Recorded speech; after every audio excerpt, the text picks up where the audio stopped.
Good morning, crusty crew. Hey.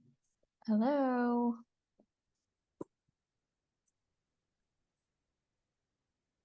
Hello. Hi.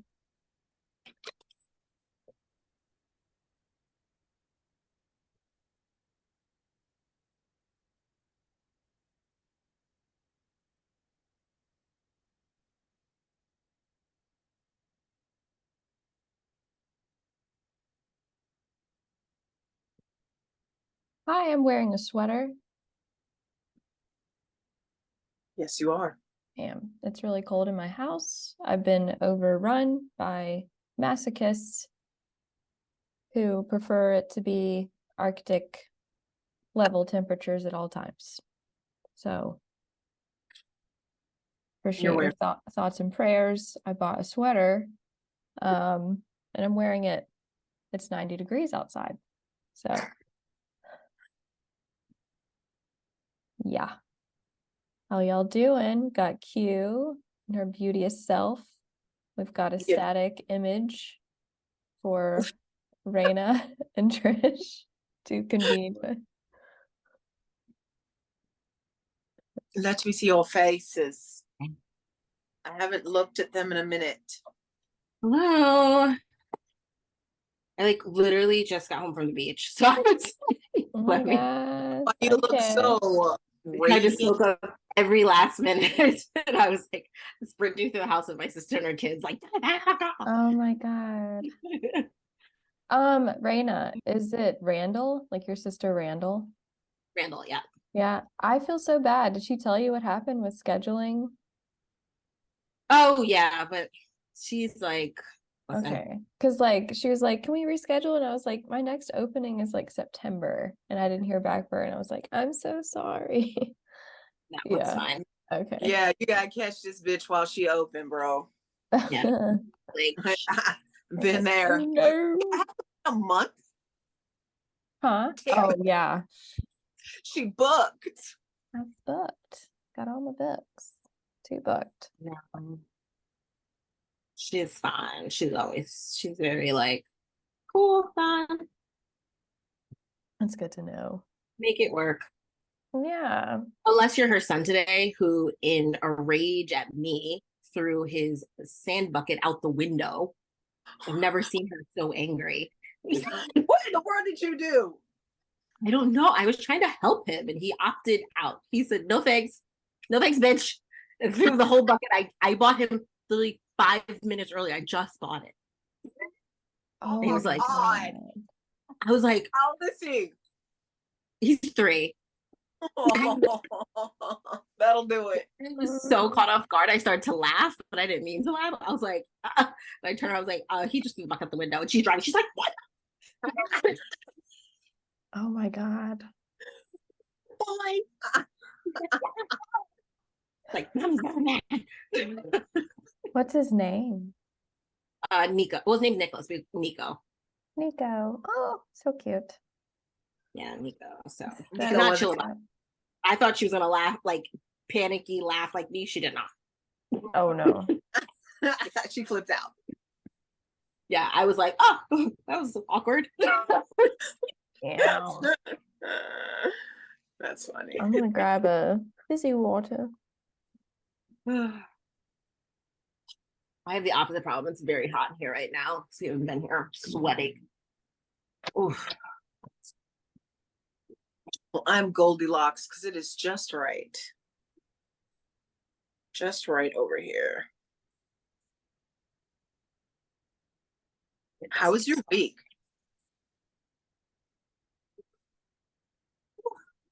Hello. I'm trying to do the Birdman noise. I can't do it. Can you do it? Yeah. Can't do it. No. What happened? What happened? Oh, no. No, that ain't it.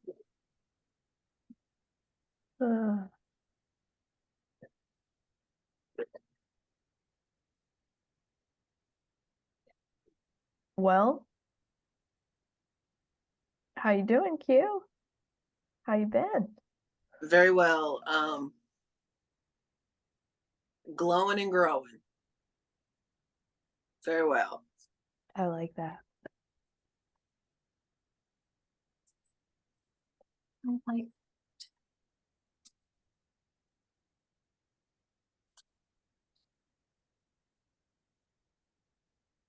it. Is 7-Eleven. It's not letting me come on video or unmute, but I am here. Odd. Do you want to try leaving the meeting and coming back or not?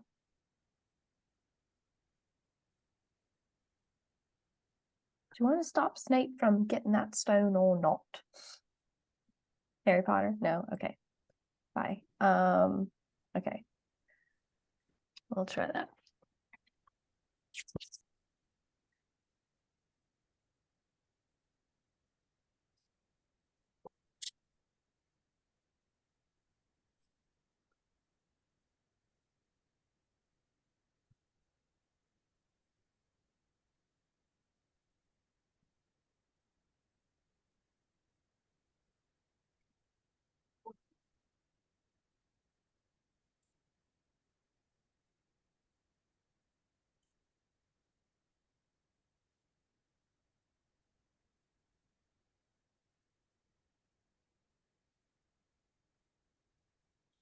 Man, I've been going to go to the nail place.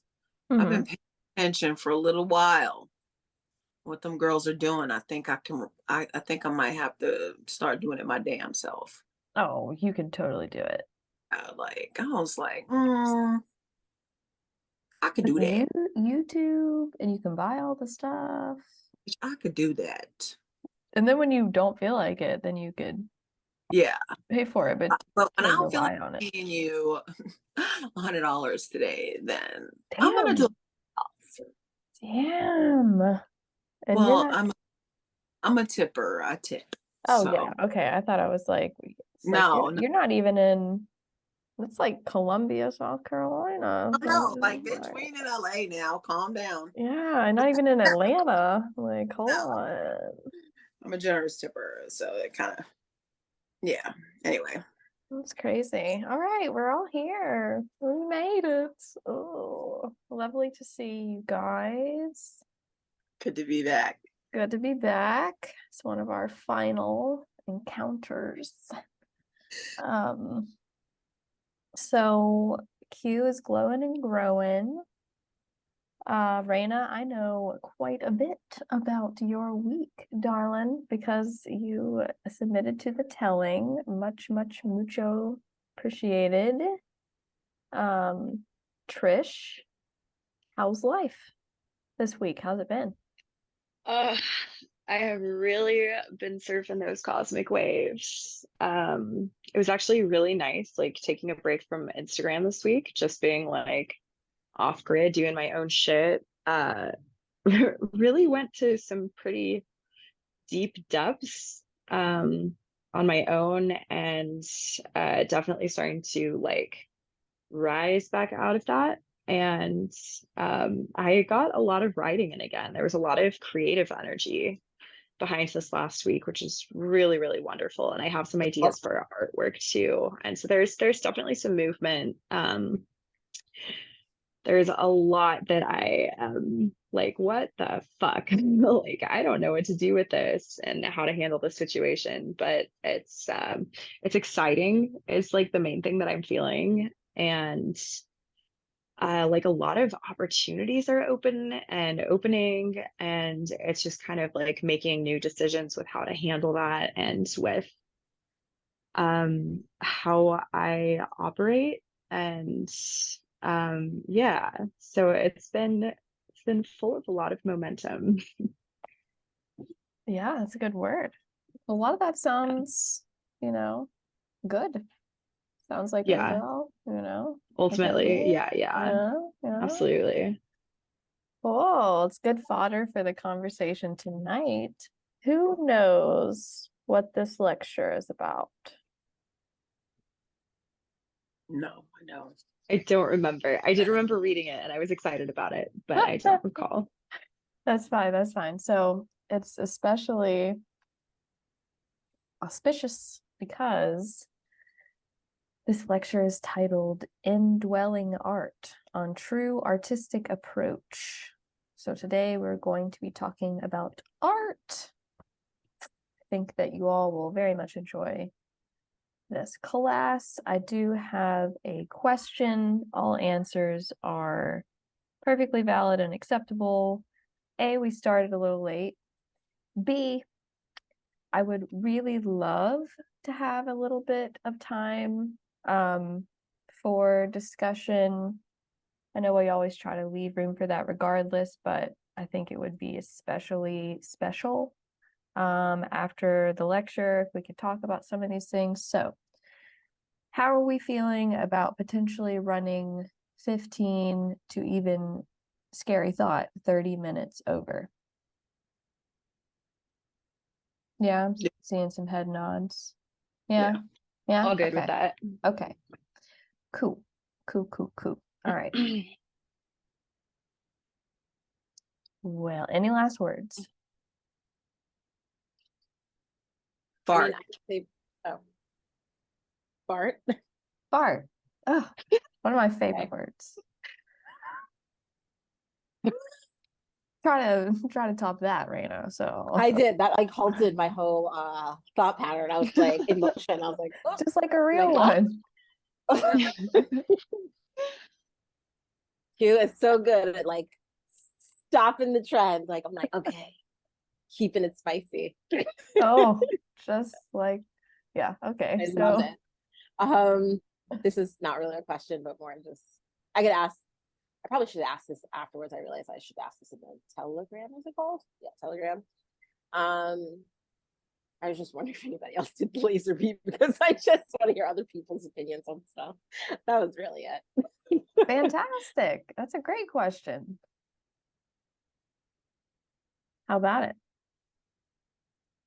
Has anybody else tried the laser beam this week? I'm also a I big tried it. everybody's everything about everything. So I was just saying I tried it twice, and what's really interesting, I don't actually recall what my like intentions were, but I've noticed that I was a lot more like productive, and my focus just seemed better like when I was at work, and also just like, I don't know, like writing letters and some stuff like that, which was really good.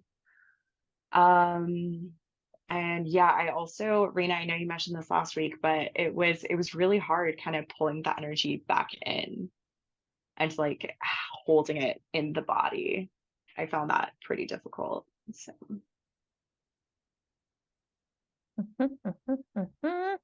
Have you tried it yet?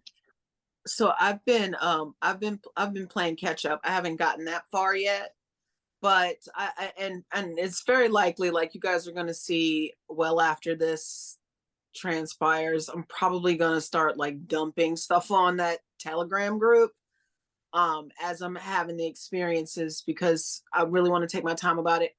I've gotten quite an influx like between this and our one-on-one sessions. Like I am giving birth like crazy.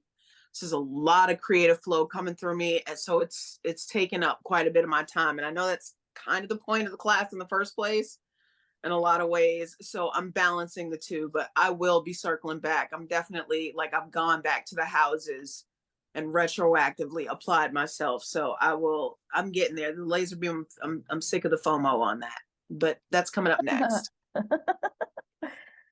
Sweet.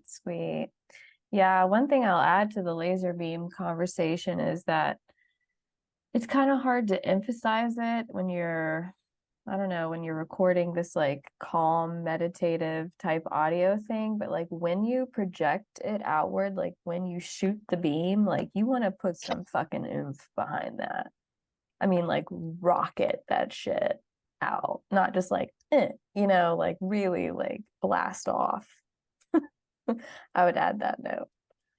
That might help you guys with the feeling, maybe being a little bit more of what you're looking for is when you're pulling things back, you might feel a little bit more of a bounce, a little bit more texture. in that coming back to you. Just playing with how much force, how much you use like your will internally. Like obviously you're still, but when you're projecting it outward, play with levels of strength with it. And another thing I should have included this now. I'm thinking I'll do it in the next run, but it's never too late. You'll have this audio forever. I'll send you an email so it doesn't get an email with it, so it doesn't get lost when the telegram goes down. It would be super duper helpful to record your intention and record your results, even if it's just a few words on your notes app or something. Like, this is what I intended, this, and happened, and it seemed to be relevant to what my intention was. Always good to document your progress. Oh wait, Q, you're muted, darling. I can't hear you. Oh, it says what your intention was and what resulted. Yeah. Okay. Yeah. Yes.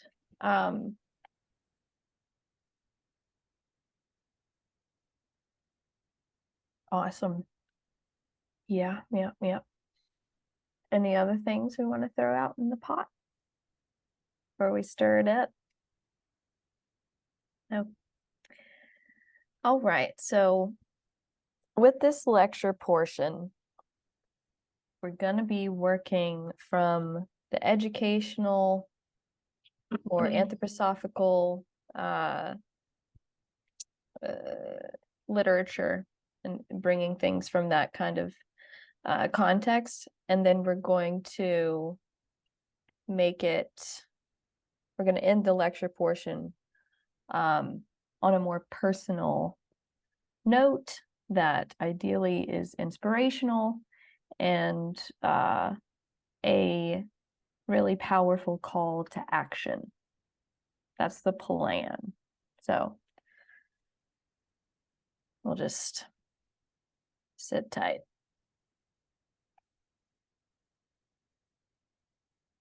So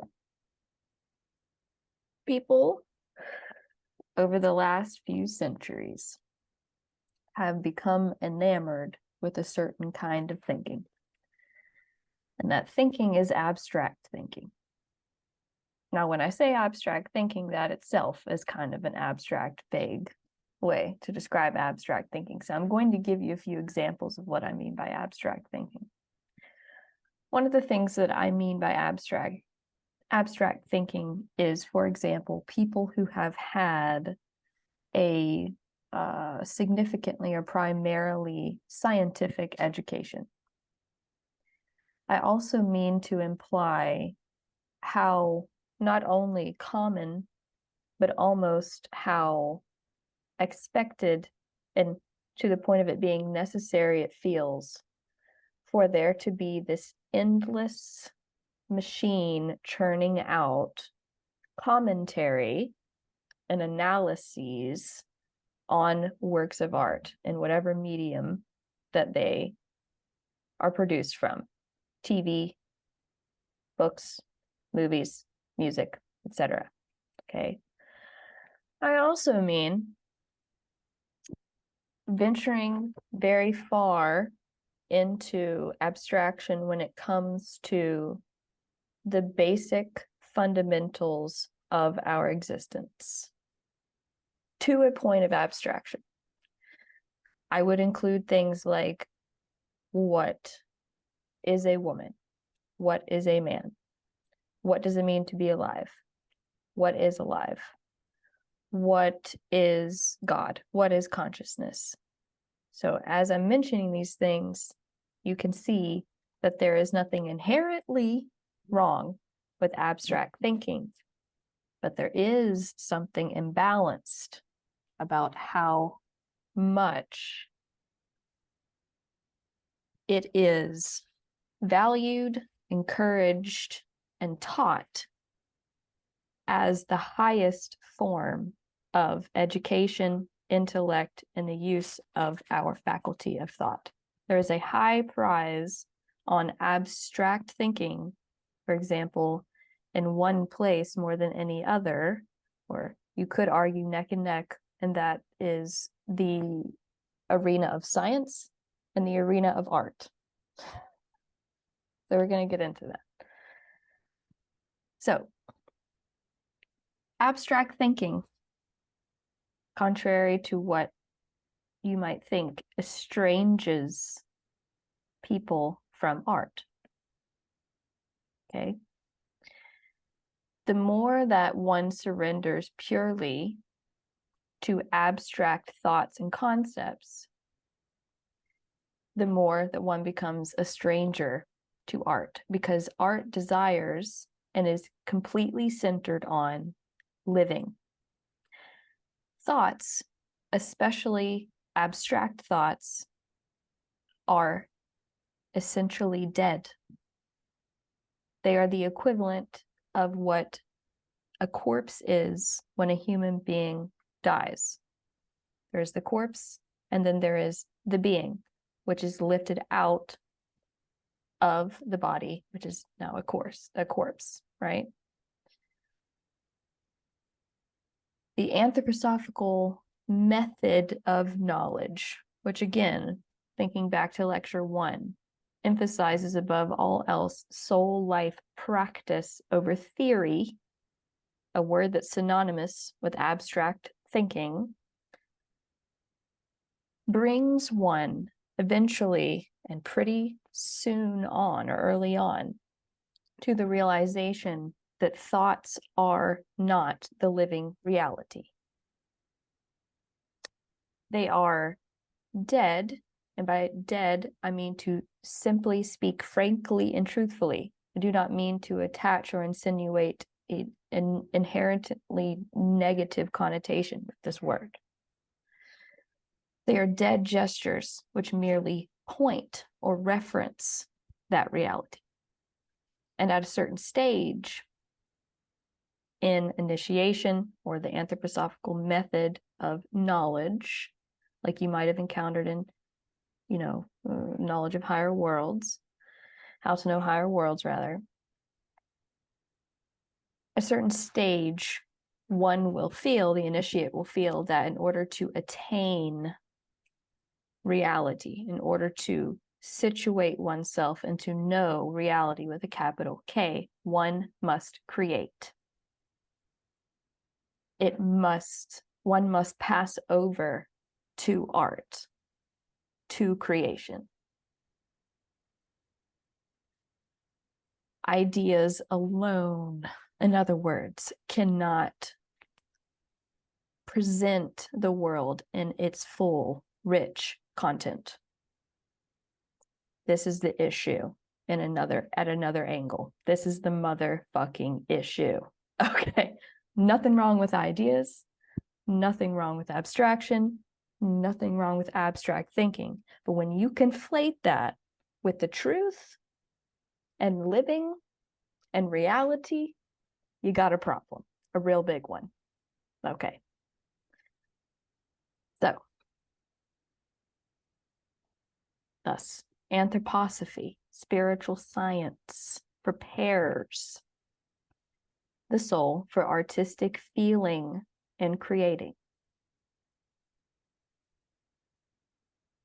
Becoming more and more logical, one, for example, takes to writing, as I mentioned, commentaries on works of art.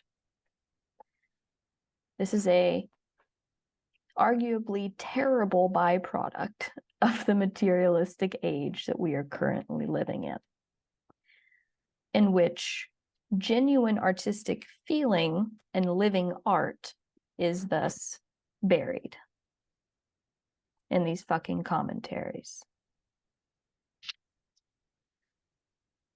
Abstract thoughts have effectively murdered the works of art. This is the situation that we're in. There's lots of beautiful, wondrous, inspirational things that I have to share with you today. There's also some just cold, hard facts that we have to get real clear on. And nature is indeed an artist.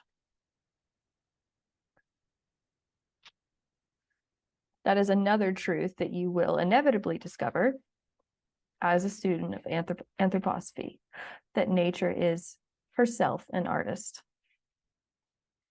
So in order to grasp nature, especially the highest in nature, which is man's physical form, as we learned in previous lectures, one must cease to live exclusively in ideas and begin to think in pictures.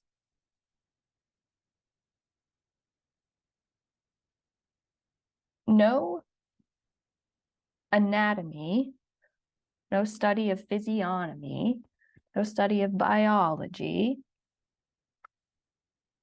can ever grasp the human being in all of its forms. Understanding is only achieved by the cognition, the kind of cognition that is given wings by artistic feeling. In ancient times, prior to the epoch that we are living in, there was still a distinct clairvoyant connection that human beings had with the spiritual world. And art was seen as vital to civilization, vital, a matter of life or death, a matter of survival of the species.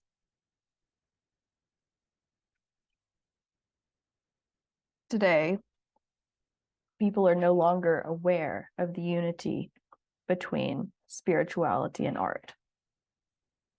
Art is seen as something of a luxury and not vital to the quest for survival on this earth. This kind of thinking has, as you might imagine, profound implications for our evolution and our way of living. And one of the main goals of anthroposophy is to change this thought pattern and to teach people how to regain this sense of art. So in our epoch, the unity of the arts and the spiritual need to be brought to life again in order to restore the natural balance in our society. And here I am going to read to you a quote from a book that I might recommend to you all. Oi, oi, oi.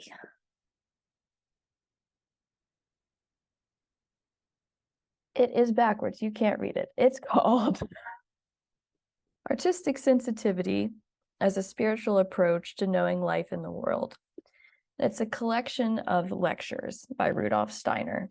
I had not read it until some months ago, and I intended to use it as research for parts of this course.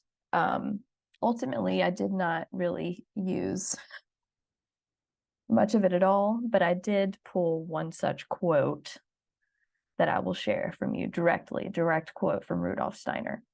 So it reads, "Only a person who participates in spiritual life has an impulse for a creative activity transcending the merely natural.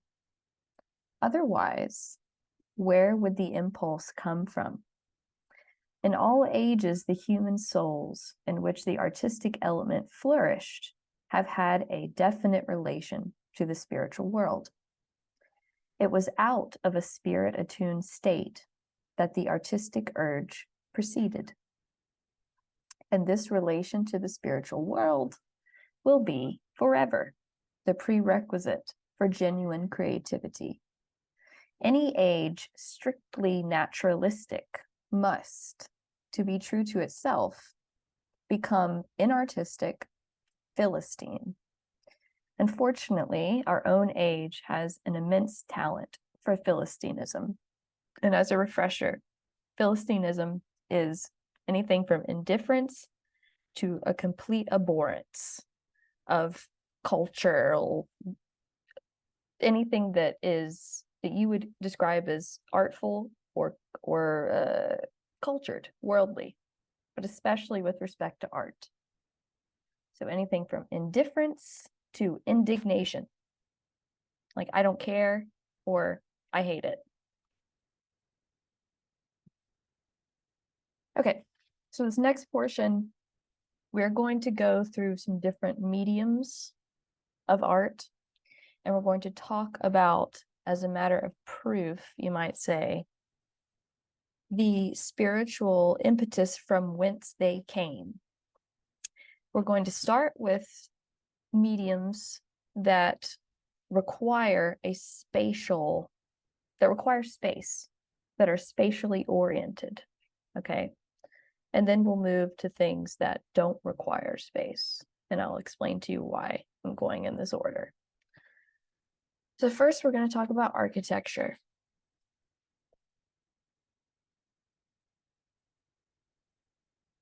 The spiritual realm is a world of color and tone. Color and tone. There is no space element. It is not three-dimensional.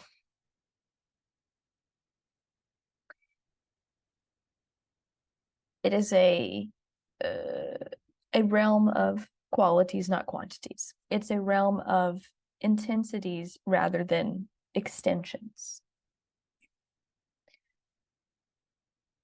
When a soul leaves the body, it was believed that it needed guidance to find its way back to the spiritual world. And because it had been living in a plane that had 3 dimensions, lines and space and things like that, structures were built in such a way as to guide the recently deceased people to the spiritual world. That was the original intention for architecture. That is why architecture exists. Period. Period.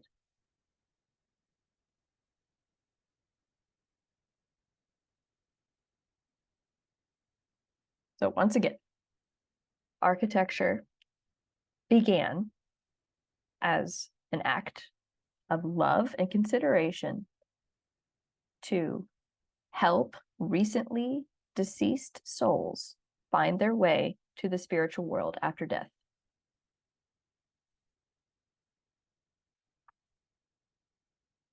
Moving on to costuming, fashion. So, ancient people were still very aware there are children outside of my door, and I might have to go angry mom on them if they keep playing in the fucking hallway. Anyway. Was that you that made that? Yeah. Oh, okay. It was Stanley. Okay, so I don't have to. Anyway. All right. Ancient people were still very aware of the fact that their souls would find, and did find, that their souls did find this earthly realm to be very strange. And they needed something to remind them of the spiritual world from whence they came.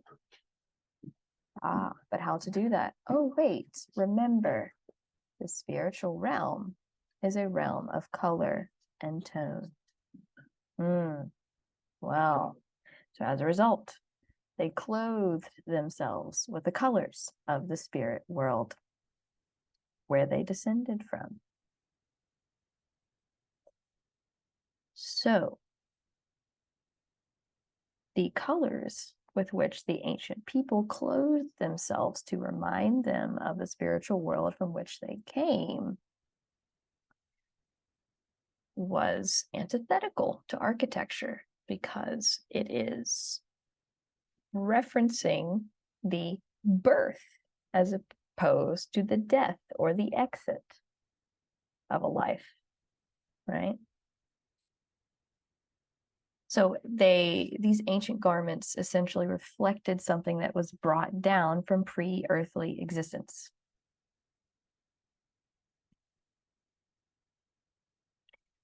If you don't believe me, just take a look at any quote unquote primitive cultures and the way that they still clothe themselves. Wonder why.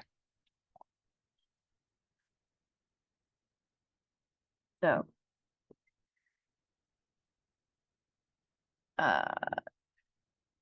I'll add this. There's a lot of things that I've written here that I'm not going to add, but I will add this, even though it probably doesn't need to be said. But modern clothing hardly conveys the feeling that someone would want to wear it because of the way that he or she lived in a pre-earthly existence. That's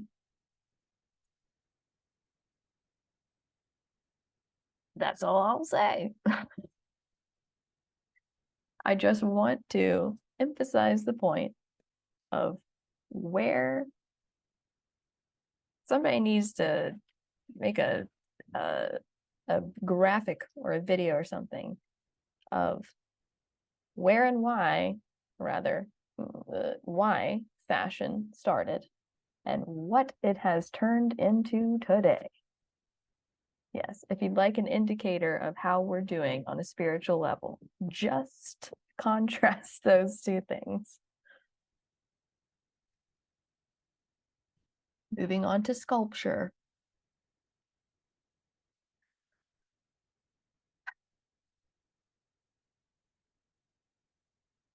I had to be selective with this one. So I elected to focus on busts. So sculpture of the head, okay?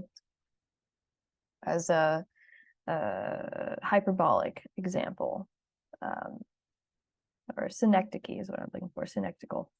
The shape of the top of our head reflects our spiritual relationship to the cosmos.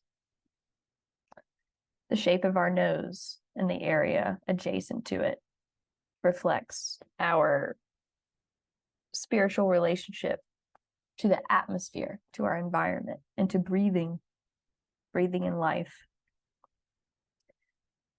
How our mouth is shaped and the adjacent area reflects our spiritual relationship to digestion and nutrition and motion. Or instead of nutrition, I might use the word nourishment. Abstract concepts cannot actually explain these relationships. It really only becomes clear when you look at these things, when you look at a human being and you are motivated or inspired by an artistic, divine, spiritual impulse. If you look back, especially in the Greco-Roman period, when lots of busts were being, wait, Q, are you talking to me? I don't know, are you talking to Adam? I want to keep going. When lots of busts were being sculpted.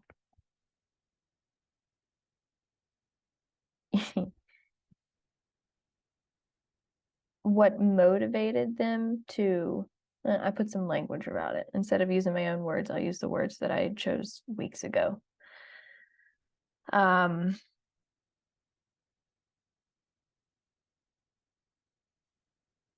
Someone might describe, for example, the chin as advancing obstinate or pointed or gently receding. Okay. The artist, the true artist, has, and will look at the form that it is sculpting through a divine or spiritual context. The artist only views the shape of the being abstractly if there is not an understanding that the form of the human being is in every respect a product of the spiritual realm. So this one was a head scratcher. I'm literally scratching my head in order to try to convey this, but to try to sum it up. In sculpture, we behold essentially the human being, the human form, as he or she is placed into the present. In the present. In architecture, we observe this in connection with exiting death, right? In the art of costuming or fashion, connected with entrance or birth. Okay. And this is in order, y'all. This is in order of when these art forms. I'm not saying the first one was architecture, but as far as the spatially related ones, this is the correct order. So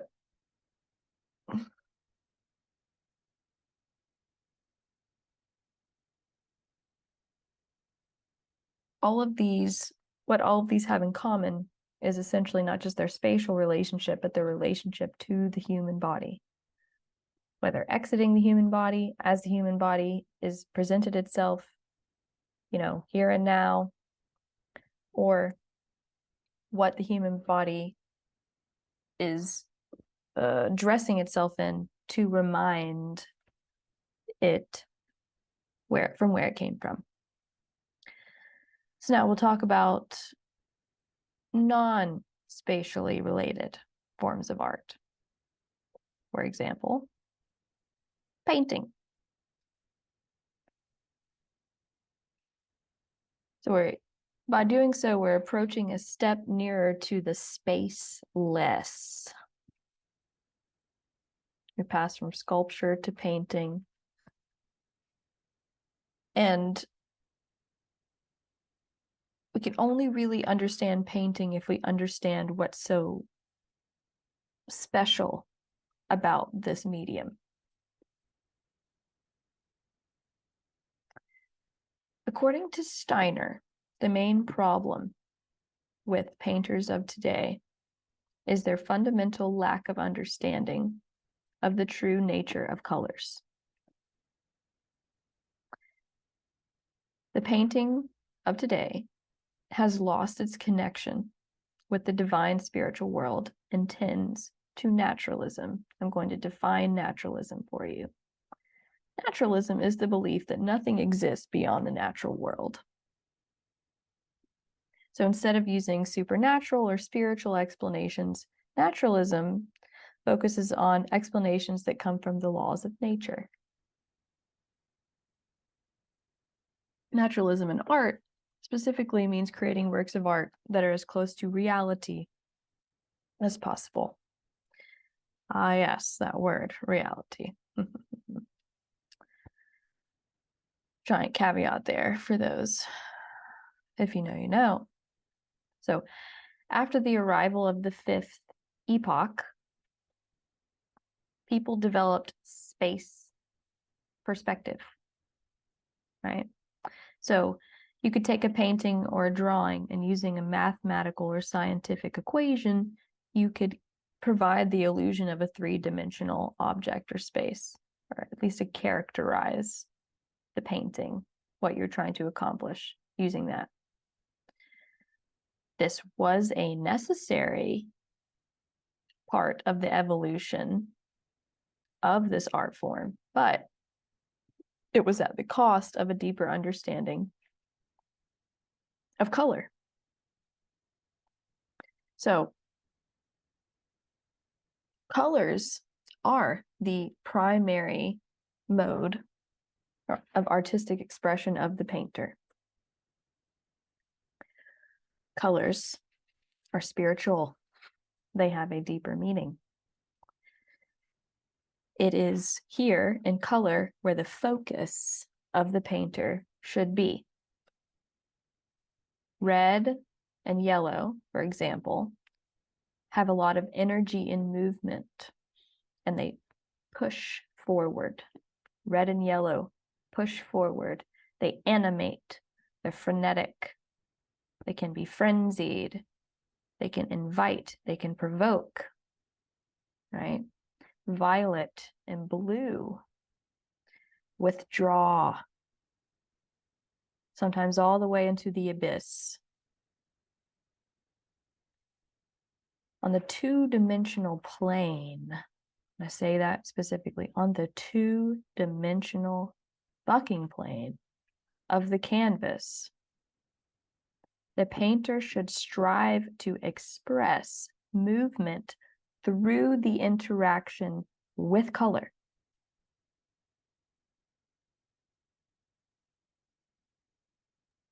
Say that again. On the two-dimensional plane of the canvas,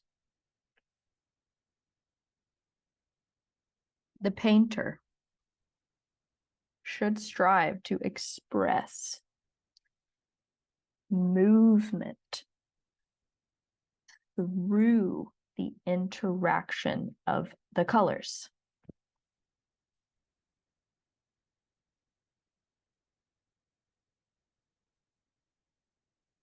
In other words, color perspective is more important than spatial perspective.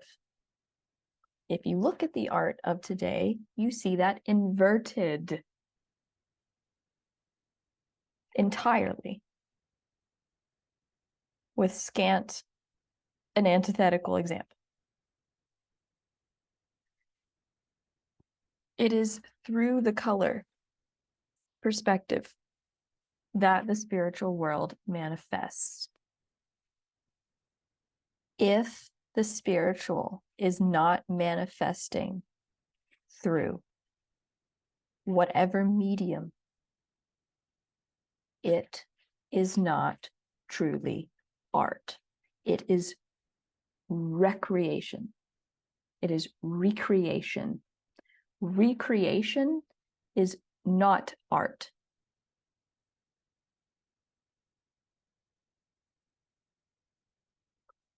Recreation is not art.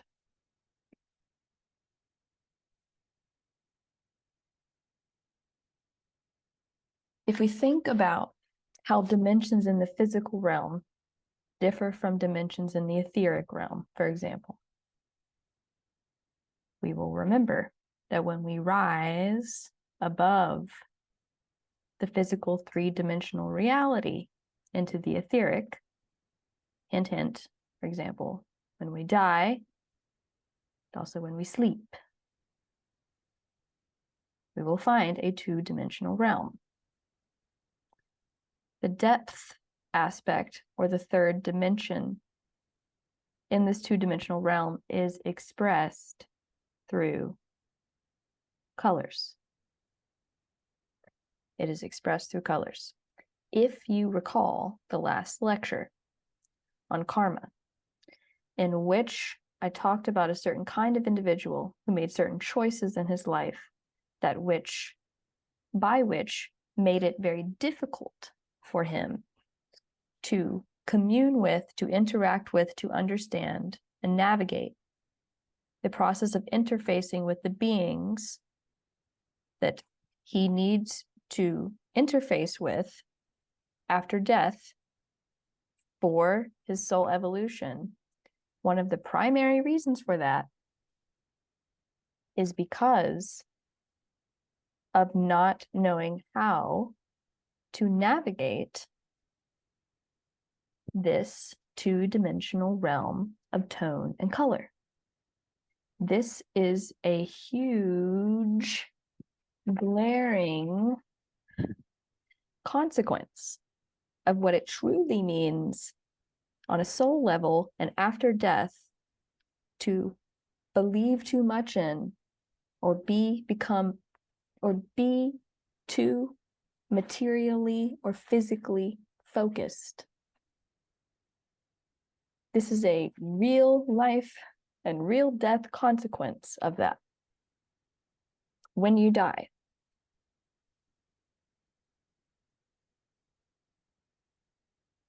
I got sparkles in my eyeball. I'm sorry. I put on sparkly eyeshadow and it was a mistake. Okay, can't even see it. So, all right. Different shades of red, yellow, blue, violet express distance and movement. This is what expresses distance and movement in the etheric realm. It's a completely different way to navigate, to understand, to acclimate, to orient. So by gaining an understanding of the true nature of colors, we can overcome the spatial and rise from the spatial arts to the two-dimensional. The feelings of the sentient soul, which is one part of the soul, the sentient soul, okay, also exists within two dimensions. It has no relation to space, none, zero, nada. That is why paintings are such a good medium for expressing feelings. And if you want a fantastic example of someone who really, really did this, look at the late works of Mark Rothkowitz or Mark Rothko and try to see one in person.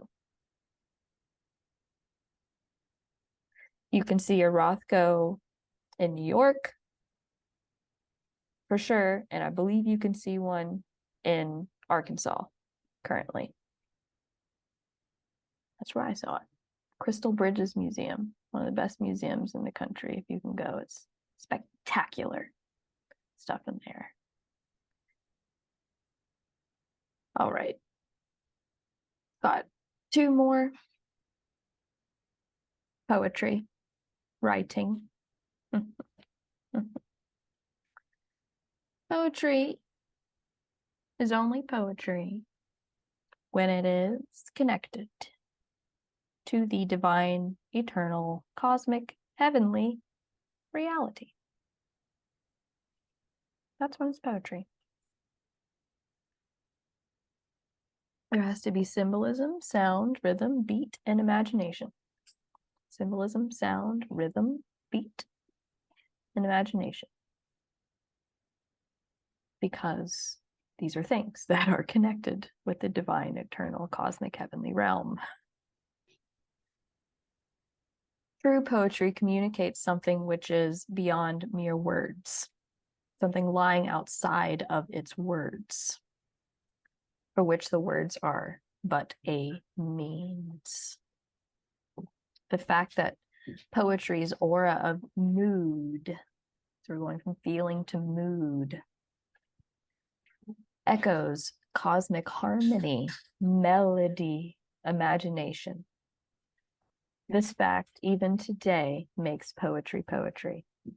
I would argue that the only one of these original, which, by the way, poetry, spoken, that's the first.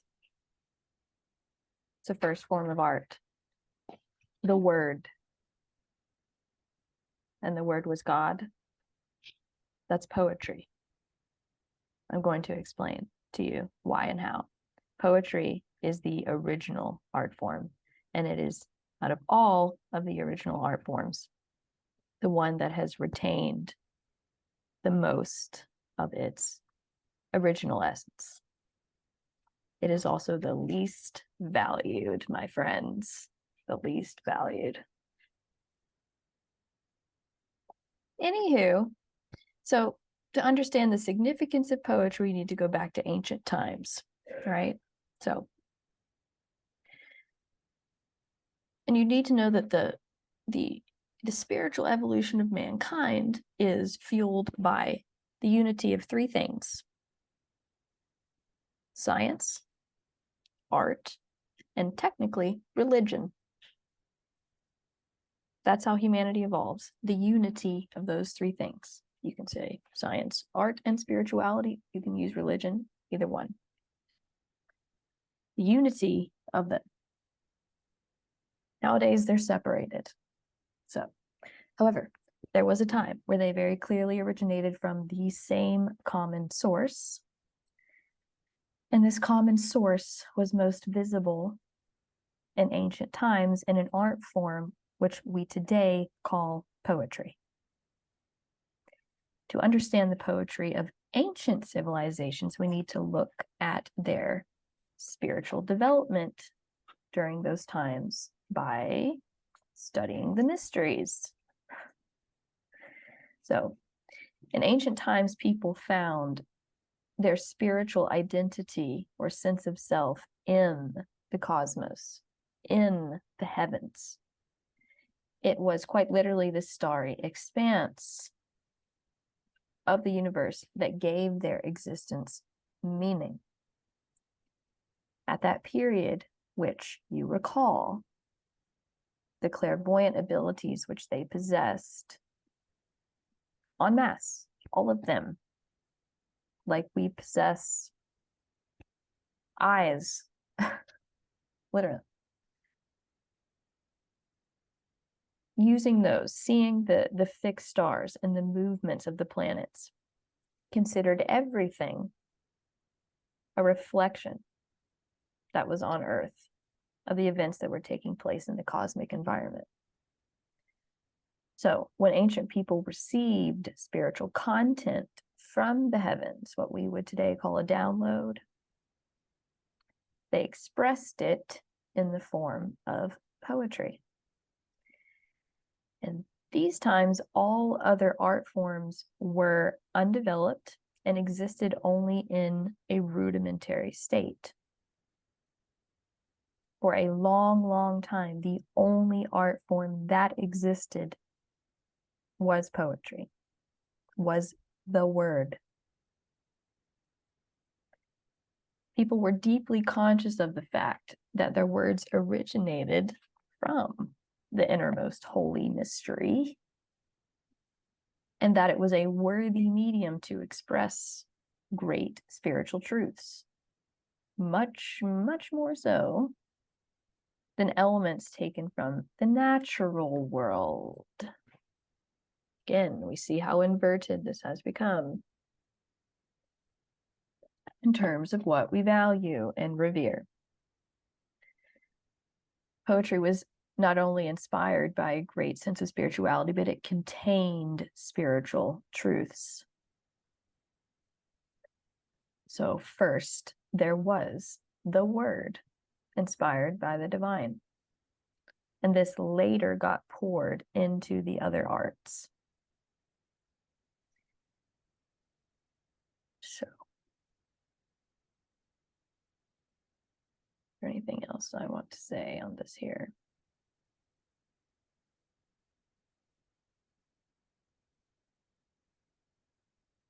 For context, when I'm talking about this type of clairvoyance that ancient man possessed, I mean to say specifically that man did not have the ability to think by virtue of his own inner force. It was like a hive mind. That's what I'll compare it to. It's like a clairvoyant, intuitive hive mind. Okay? So in every thought movement, he felt the after image of a star movement. This is how intimately connected we were to the cosmos. And this is, in fact, during the time which these beings from the spiritual hierarchies can and did walk amongst us in the flesh, taught us, initiated certain groups of us.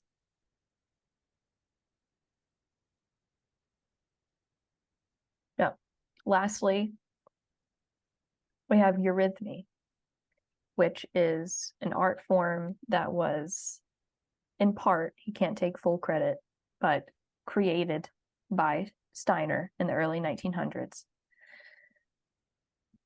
With eurythmy, the inner world of the word and the spaceless world of music are made visible through gesture. It's not technically a dance form. So,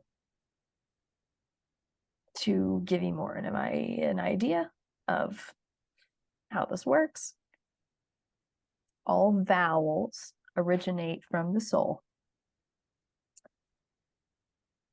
Consonants come into being from our perception and imitation of external objects. We actually imitate objects in our environment with the way that we shape the stream of our breath and with our teeth, tongue, palate, the way that we speak, the way that we manipulate it, the way that we literally produce language. And in a lot of those instances, we are imitating objects in our physical environment. When we speak, we're creating gestures in the air by way of forming consonants. As a matter of fact, anybody who is pretty well versed in talking to dead people, you'll find that it's exceedingly more difficult to communicate words that are more consonant heavy than vowel heavy. That's my experience, and that's the experience of a lot of different mediums. The vowels are essentially the vehicle that are carrying the soul life of the individual. Think about opera, y'all. It's pretty much all vowels. Okay. So in the same way that we create sentences and poetic language, and it becomes actual gesture in the air. So you can see why modern poets are kind of struggling against this abstract element that's found its way into the language, especially in English. So sounds and eurythmy are expressed by using the arms and the hands according to an imaginative perception of the gestures made in the air by the stream of breath and the manipulation of the mouth and the tongue forming the consonants. So it's basically eurythmy is creating a visible language, a visible poetic language. You can find videos of people performing eurythmic or pieces of eurythmy online.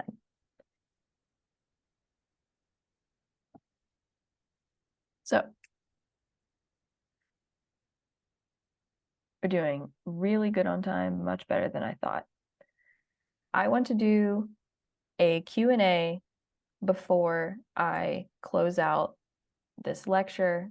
What I have, the rest of it is coming straight from my heart. And it's very special to me. And so I want to take a moment and talk about this kind of information first and answer any questions or talk about anything you might want to talk about relative to it before I close out the lecture portion.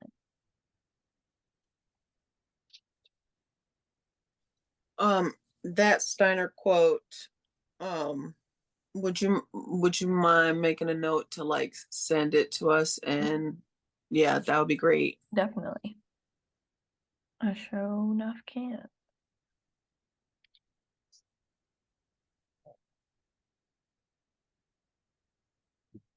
Do you have any other like resources on, you were talking about painting and color and all that? I don't have like a direct question right now. I just know like, yeah, I feel like I like more Yeah. information, I guess, in general. Yes, I do actually. Absolutely. I came very prepared. I'm so excited about this. Like I know that was me doing my due diligence, but the rest of the things that I have to tell you and share with you and recommend to you are very, very special to me. So yes, Raina, first of all, I would highly recommend looking into the writings of the artist Wassily Kandinsky. So, and I'll spell Kandinsky for you if you want me to. It's pretty phonetic though. It's Kandinsky, Kandinsky. Incredible, one of the greats. I mean, you'll probably recognize his art when you see it, and when you look at it, remember, color, is what's expressing the movement, and you can very clearly see it. You see, even though he didn't consider himself an outright anthroposophist, he understood some of the things that anthroposophy is seeking to communicate to the world.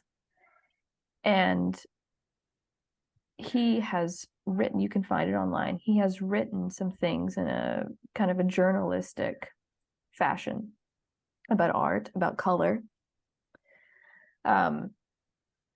That's one thing that I would recommend. Another thing, I mean, there is no better resource for understanding the true spiritual nature of colors than Goethe's. That is also why, Steiner was an architect. He literally built and designed, not with his bare hands, he had a team, but he designed and helped construct the Goetheanum. Goethe is the voice essentially of German. He is the foremost German thinker, not in the logical or just philosophical sense, but he is hailed as a Steiner-like figure. And both of them communicated and worked together and informed each other's work a lot. He wrote a book about color. It is dense. I recommend, if you read it, that you skip to the parts that interest you, and then when and if you want to, read the preface. But if you're just looking to cut right to the chase,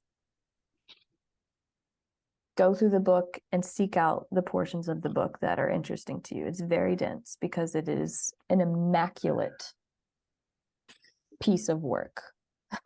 When it comes to, there is nothing better that has been produced about the spiritual nature of color than that.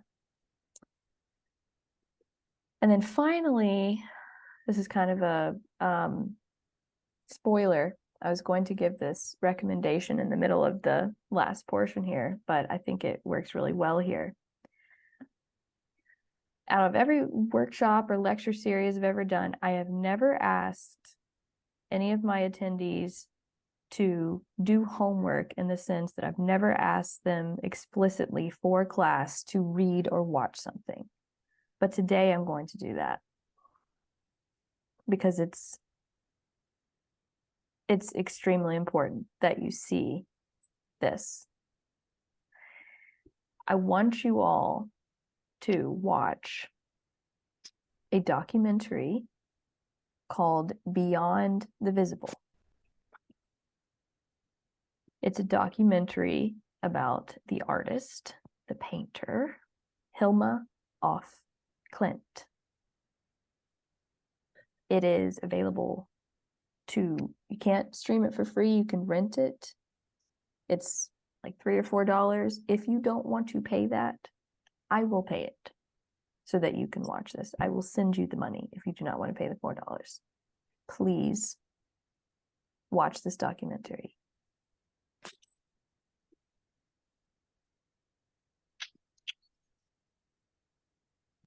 What was the second book that you were talking about? So, I'll get the exact. So Goethe, which is spelled Goethe. That was my next question. Yeah. Okay. Now I gotta remember the exact title of the book. Okay. It's Yeah, literally no Theory worries. of You can Colors. send that later. Theory of Colors. Theory of Okay. Colors. It was published in 1810. Obviously originally in German, but there is an English translation.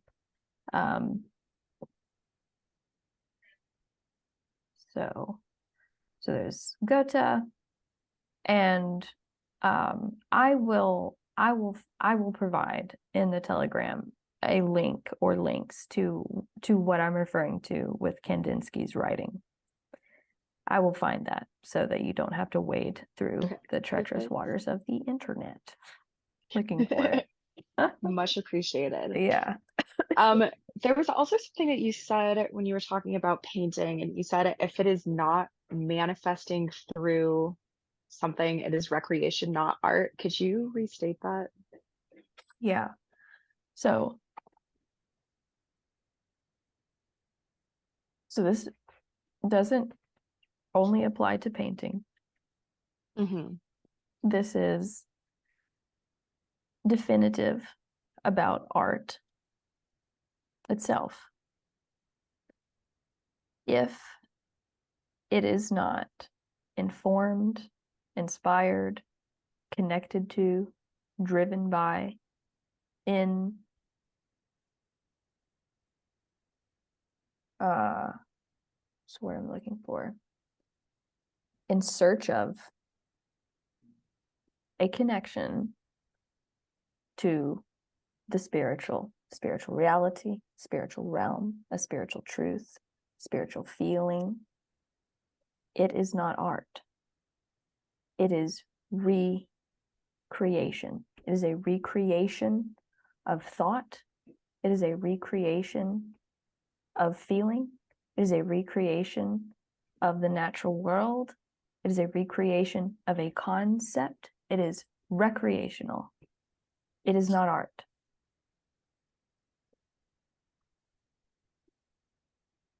I love that. Yeah, that hit hard. And that was going to be my next question. But I think you reframing it the way you just did changes the way I received it the first time, for sure. Well, thanks for asking that question, Trish. Really Yeah. good question. I mean, because if there was one takeaway, Yeah. I knew that was an important part. Oh no, I wasn't gonna let that hang, honey. Yeah. that was not gonna hang in the air. She got that conversation was gonna happen. Yes. Yeah. Mm-hmm. That shit was written in the stars. Okay. Yeah. Agree. Absolutely. I would also love some more resources for the poetry part. I feel like that's actually kind of more what I'm called to right now. Yeah. Just writing in general. Yeah. Yeah. Oh, how exciting. I'm extremely biased. But well, I'd really, really recommend the mysteries. So for example, if you've never read The Myth or The Descent of Inanna, that is a fantastic place to start. And there's a I lot have there. that. Yeah. Like you own haven't read it, but yeah. That's a beautiful, beautiful place to start. And also, I mean, look at there's the closest thing in antiquity that we have preserved that it in some way harkens back to the OG are epics, so the Iliad.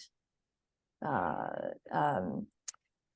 can I think of Fucking Beowulf. Beowulf? Yes, precisely. Why cannot Dante's Inferno? And I just kept saying Circles of Hell, Walmart. No, I'm just kidding. But Dante's Inferno. So, epic, not Shakespeare. So Shakespeare falls into the category of this was necessary to evolve, but is essentially how far can we take this apex away from genuine artistic impulse to brilliantly rendered, logical, conceptual, abstract, allegorical. Originally inspired poetry is not allegorical in the same way that Shakespearean works are. Also, if you've never read, for example, the poetry of Sappho, who is where, it was because of her poetry and her place of residence in the Isle of Lesbos that we get the term lesbian. She's the first ever recorded lesbian poet. Mm-hmm. And her poetry is beautiful. Beautiful, beautiful. I'd also recommend the poetry of Ariana Rines, who, I'm not alone, is widely considered one of our greatest living poets. She has most recently, her most recent work is called A Sand Book. It is widely regarded as one of the greatest accomplishments in poetry ever, period. Also, she agreed to talk to me for my Into the Void podcast on Patreon. So Wow. by proxy, maybe we could all eventually have a conversation. But she has so brilliantly preserved the original impulse of poetry. She is a force. She is something else. So her work. She also Mercury. I think you probably really like her collection, Mercury. That was the first collection I'd ever read by her. So you just used the term original impulse. You also just obliterated something I was putting together earlier today. Thank you. Or no, do tell. I don't know how I feel about that quite yet. But you were talking about the original impulse. And I don't know if that's like a whole nother subject entirely, but I'm interested in you putting more words around that. It feels like to me what you're suggesting is that that impulse is more a direct experience, and everyone else's, or whatever is not that impulse, or what you call recreation, is people, I don't know, like you said, trying to duplicate it or respond to it as opposed to being it. Yes. You hit the nail on the head with that word, direct experience. You really did. I mean, and that's one of the reasons why I implore you to watch this documentary. I really do. You know, as a personal request, like straight from my heart, please, because it will bring so much of this to life and also introduce you to one of the greatest artists who has ever lived on this planet. And it's a woman. And it's a woman. And she knew also Steiner. They were involved. Regardless, more to your point, isn't it funny? Let me ask y'all a question. Didn't y'all see that movie Candyman? Came out a couple years ago. That horror movie. Did y'all see Yeah. that? Q, you saw it? Yeah. Trish, you didn't see it. Raina, did you see it? No? Okay. Regardless of if you saw it or not, I feel like Q is already like probably 2 steps ahead of what I'm about to say. The film centers on the protagonist, who is an artist, right? And who is trying to climb the ladder in the art world and establish himself as a great presence in the art world. And I remember watching this film and, first of all, hating it. Second of all,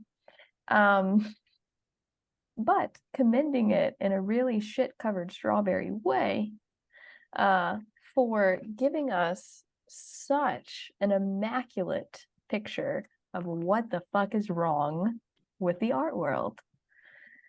So, you can watch this man, if you'd like to waste 2 hours of your life, toil and strain his mind to produce some piece of art that will win over the intellect gluttonous, quote unquote, elite people who dominate this quote unquote arena, the circus that we're calling the art world. And it is horrifying. In that sense, it was a fantastic horror film. That's my review. But yes, I'm being really cheeky. I hope that, you know, I could speak with more depth, but I do hope that like confirms your your statement. Yeah. So much of this will make sense to you when you see this documentary. And it's rare that with this kind of material that I could point to something and say that. And so I'm pointing to something and saying that because it's important. It's very important. Yeah. I'm really excited for it, especially as someone that you know, considers themselves an artist. Yes. Oh, yes. So I think that's going to be huge for me. Also, I really love this, really just a comment, but what you were saying about spiritual evolution of man dependent on the unity of science, art, and religion, because I feel like that's kind of where I live and where I would like to, I don't know, continue finding unity and expressing that. And that feels really huge for, like, you know, the Islamic patterns that I've been wanting to create. So that's yeah, I was just wonderful. excited to explore that more, see where it takes me, because like lately I haven't been feeling terribly creative. So this goes back to this discussion on like things being a recreation. And I'm like, oh, we're having some insights here. So I think I'm just gonna go stare at the stars and make some impersonal art. That's a, you know, now if anybody else has any more questions, and like by all means, let's keep going. But that would actually be a fantastic segue into the final part of this lecture, if you want to do it that way. Yeah. Okay, cool. All right. So this next part is called indwelling art, which is a phrase I made up. It's my little creation.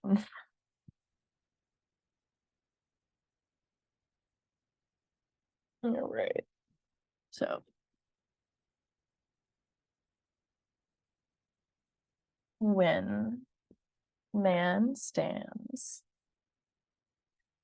before religion or spirituality on the one hand, and cognition on the other, there is an abyss opening before him. Fortunately, this abyss can be bridged not by contemporary religion or science or cognition, or by anything wholly derived from the earth. It is, in fact, the arts that becomes the vehicle for carrying us across this abyss to the divine spiritual worlds. That is why art must realize that its task is to carry the spiritual divine life into the earthly. That is its task, to fashion the latter in such a way that it forms colors, words, tones, acts as a revelation of the world beyond the visible, which is the name of that documentary. All right. Whether art takes on an idealistic or a realistic coloring is of no importance. What it needs is a relationship to the truly, not merely thought out spiritual. No artist could create in his chosen medium if there were not alive in him impulses springing from the spiritual world. This fact alone points to the seriousness of art. No, thank you, Siri. No. Siri, no. My thanks. pleasure. Appreciate it. Talk to you later. Bye. Woo. Okay. It points to the seriousness of art, standing alongside the seriousness of cognition and religious or spiritual experience. It cannot be denied that our materialistic-oriented civilization diverts us in many ways from the gravity of art. But any devoted study of true artistic creation reveals it is an earnest, as much of an earnest, man's plight to harmonize the spiritual divine with the physical earthly, as is any task undertaken in the name of science, thought, or religion. The missing link, the ultimate byproduct of multidimensionality, is artistic expression. Life cannot be contained within the material, within the mundane, nor within the theoretical. Transcending the known world, engaging with higher aspects of yourself and the cosmos. These are all the prerequisites, the foundational beginnings of a true artistic approach. Can you be cultured, worldly, if you don't experience other cultures? I'm not referring to being intellectually sterile, cultured. This is not the same. This is not what I'm talking about. What grants you access to other cultures without having to physically experience them is art. Just sit with the magnitude of that statement. If connection is the number one human need, and relationship defines every aspect of life, the only thing that can really give you as close to a direct experience of someone who is living on the other side of the world is art.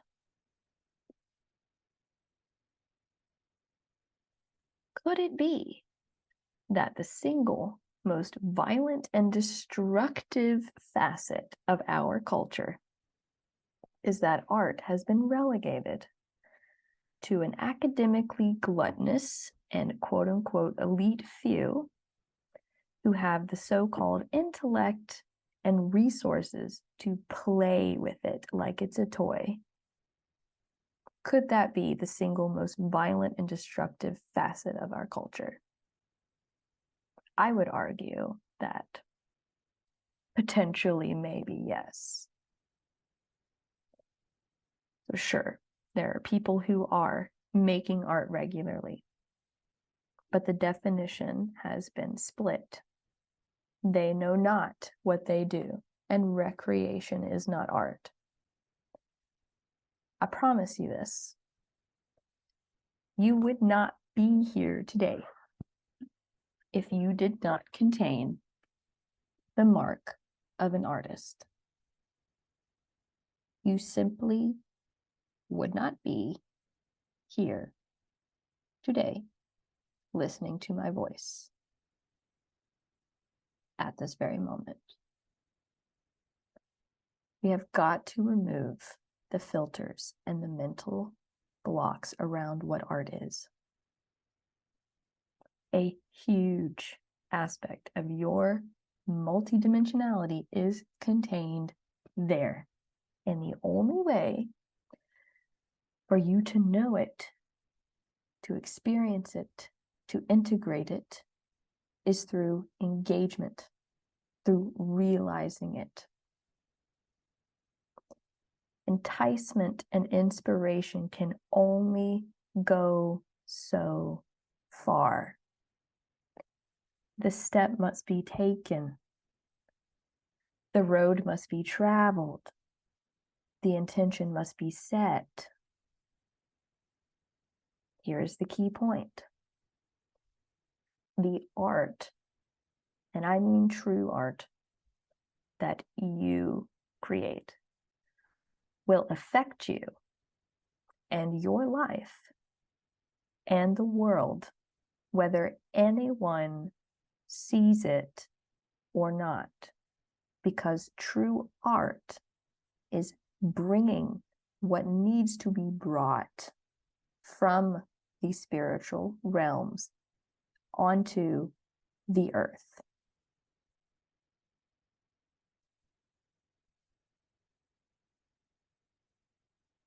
Our creations do not originate out of nowhere, nor solely out of ourselves, but from an objective world of spirit with which we are intimately related with in the depths of our being. Our creations have significance beyond ourselves and beyond the recognition that they receive. Works of art are vehicles of spiritual qualities, period. Works of art are vehicles of spiritual qualities. In bringing these spiritual qualities into the sphere of human life, the artist becomes responsible for the spiritual effects the work has on the artist, other people, and ultimately on human evolution.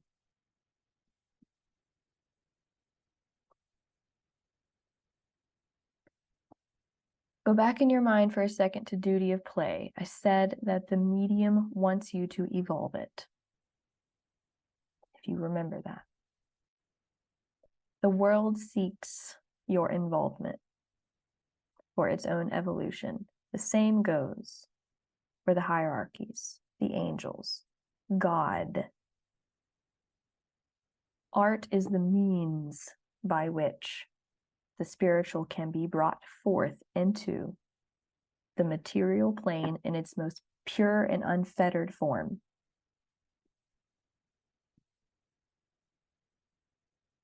I've told you about the documentary. You've got the title. This is what I want you to look out for when you watch it.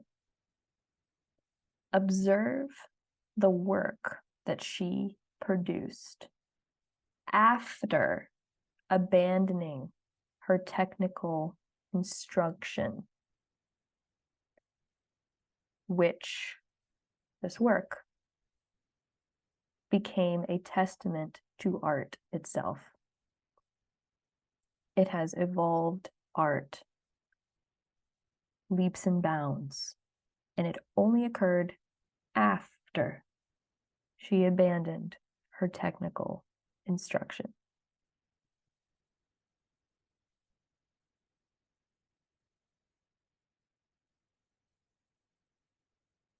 If you, this is practical, keep it ear pricked for this. If you were to demonstrate or perform your own understanding or grappling with, i.e., lack thereof, with esoteric concepts through artistic expression, 3 things for sure are going to happen, and I'm going to tell you what they are. 1, you will be reborn as an artist. 2, you will realize that you are engaging with these concepts beyond your own capacity to conceptualize. And 3, you will hear your own true voice.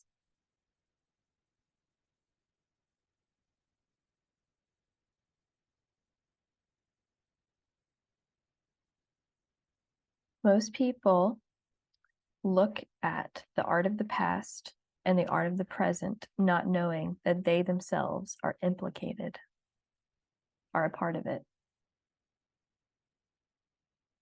The art of today is the nature of tomorrow. Art does not have to look like the art of the past or the present. The issue at hand is making art in secret. Why does that not motivate people enough? Does it mean anything if no one sees it? If a tree falls in the forest, does it make a sound? The answer, my friends, is yes, it fucking does, because that's a law. That is a law. And you know what else is a law? If you create art, it produces an effect on the world. So you can see why this brilliantly sick mastermind of a psyop that is the collective understanding and association of what art is the way it is today. You can see it. Can't have a bunch of people knowing what art really is, studying esoteric truths, trying to express what they are or not understanding about those truths, or what they're feeling about those truths through art in secret, because that would have much too profound of an effect that is not able to be curtailed in a centralized way. Do you feel me? What I am positing is that whether or not anyone sees your art, whether or not you call yourself an artist, your ability to produce works of art is ultimately a byproduct or a result of your multidimensionality. It can just be for you, but it will affect you. It will affect the people around you. It will affect the world, even if no one sees it. I cannot overstate this. To the final words, the starting point for a new life of art can only come by direct stimulation from the spiritual world. We must become artists not by developing symbolism or allegory, but by rising through spiritual knowledge more and more into the spiritual world. Furthermore, and lastly, we've got to radically extend the concept of art outside of the external. We've got to challenge the very basis of our understanding of art as being a physical manifestation. I'll leave you with this question, which is 100% rhetorical. Can art be produced inside of the human being? Can art take place in the mind?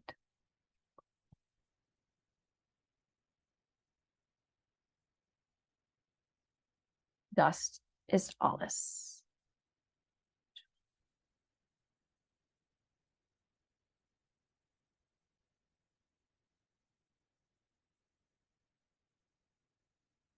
I am going to get more wine.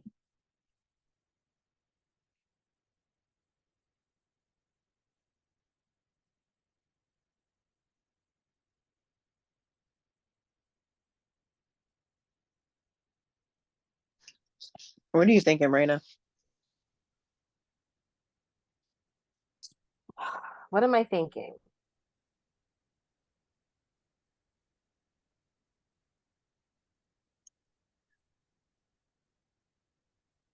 I'm actually doing a lot more thinking than like feeling through this, which I find sometimes I always struggle then, if that makes sense.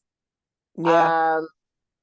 And my thinking is I feel so distant as someone who's like doesn't consider themselves creative and by no means at all an artist of anything. That I'm thinking through this. So I don't have any like has like not a lot of texture around it for me, to be very honest, because I personally like disconnect. I think because my brain's like, well, this is not associated with anything you associate yourself with. So I'm trying to like cerebrally do this, and it which often makes these things harder for me to wrap my head around. That's an incredibly valid point. Yeah, it's much harder, which is something I've been. Which is interesting. Treat it like a pint of ice cream you just pulled out of the freezer. You got to let it sit on the counter and like thaw out a little bit. Yes. Let it soften. You know, it's interesting, Raina. In your submissions to the telling, I did take notice of the fact that you had an aversion to the aura from houses 3 and 5. There's something that those houses have in common. I'm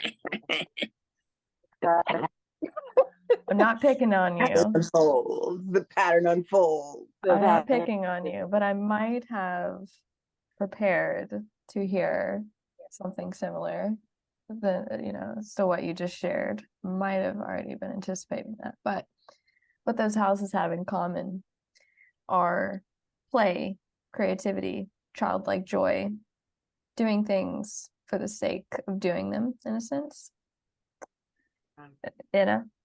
Childhood and things like that.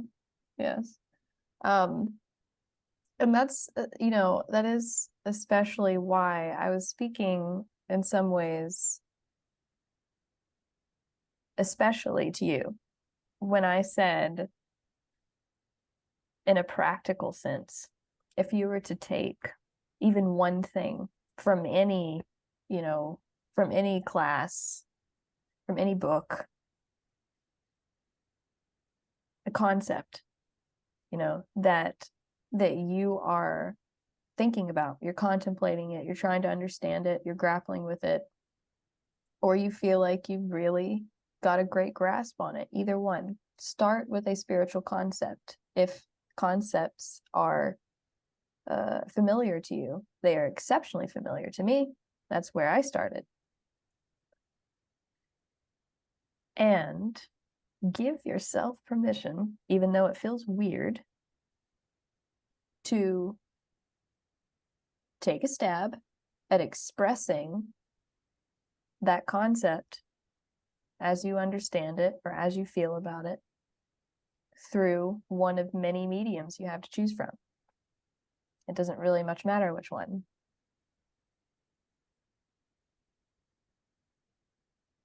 Yes, that just makes sense, I think. Because it creates a filter for my mind to work through. Yes, it's designed that way. Yeah, because I mean, not me. I didn't design it that way. It's designed that way. In a larger sense. Yeah. Because it is interesting. I do I guess the best example is I have more recently in the past year had these moments where I'm like, I feel like I want to make something. That's the only thought I have. But if I only a few times I've done this, not many, where I've gone, okay, I'm just gonna make something. I see people just making stuff. What was I thinking about? I watched it one of your talks with Vanessa, and she made those money things. I'm like, how do people even think of making these things? My brain literally cannot fathom just coming up with something and making it. And I literally remember. It can't remember. It's there. Yeah. It just, you got to jog your memory. And that's where I'm like, okay, well, nothing's there. Okay. Let's move on from that. So that's what I find very fascinating. That bridge for me is what is that? Or where is that? Or I guess remembering, when, I don't feel I literally, that is the point where I'm like, okay, this is where this ends, because I don't know where to go. What's interesting too, Raina, is how much you revere and is it professional? I always forget it. We talked about it in your one-on-one session. Professional, not groupie. Oh yes, I'm a creative groupie. A creative groupie. A creative groupie. I'm another woman coined this, that I'm I love her so much, and I was like, oh my god, me too. It's I totally understand that. It's as a thing, and she's like, yeah, I'm totally the ultimate creative group. Me too. I just I love to be around it, because why we're attracted to things. How do I do that? Do you know why we're attracted to things? We're attracted to things, including people, because some part of us believes that is other. But in actuality, we enter into this point of attraction to realize that we contain that thing. And we're looking to homogenize the ideations of it, you know? You're touching on something. I believe. You touched on something earlier that just like plucked my little strings as you started talking about ideation and abstraction. And it is a razor blade. It really is, that we've used for everything. You know, you just don't bring a switchblade to eat soup. That's how I feel about it. Like That's a good one. Like we just carry it everywhere, where we're constantly trying to separate one element from another. When it's Separate. Yeah, it's a separation from the whole. And I really got a fucking kicked upside the head when I read Philip Shepard's Radical Wholeness. Excellent material addressing this, from how we overemphasize the importance of the head as a separation from the body. And it creates all of these cascading cultural unspoken undertones. And it does it.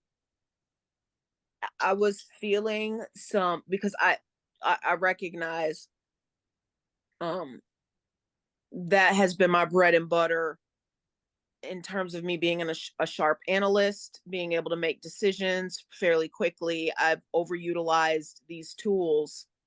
And so I could feel myself kind of cringing a little bit as you were exploring this topic, but I can, if I'm really, really honest with myself, I can see the absence of color in the abstraction. And there's place for that. There's value for that in certain scopes and at certain scale. But I really like, you drove this point home pretty powerfully. And Raina, I would, if I were you, if I were in your shoes, I would gently and softly